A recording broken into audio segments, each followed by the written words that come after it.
ये खबर लाहौर से है, जिसके जनरल हॉस्पिटल में लाखों रुपए की अद्वियात कूड़े की नस्र कर दी गई। इंतजामिया की मुबैना गफलत से लाखों रुपए के इंजेक्शन पड़े पड़े एक्सपायर हो गए हैं। इस पर हम बात करते हैं डॉन न्यूज़ के रिपोर्टर नुमान लियाकत से। नुमान, बताइएगा एक्सपायर कब हुए और इंतजामिया का कोई मौक़िफ़ सामने आया?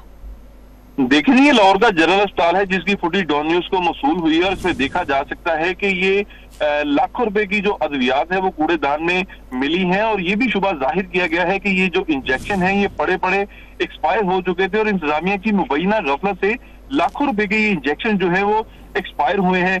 तल्फ किए गए जो इंजेक्शन है इसमें बेहोशी और जान बचाने वाले टीकों की बड़ी मिकदार जो है वो शामिल थी और मरीज जो है अस्पताल के अंदर इंजेक्शन के लिए दर बदर की ठोकरें खा रहे हैं। इस हवाले से जो एमएस है प्रोफेसर नुदरत सुहेल, इनकी जानिब से बताया गया है कि ये इंजेक्शन एक्सपायर नहीं थे, ताहम मामले पर जो है वो इंक्वायरी कमेटी बना दी गई है और अगर किसी की गफलत पाई गई तो इसके खिलाफ सख्त कानूनी कार्रवाई अमल में लाएंगे। जी, बहुत शुक्रिया नुमान।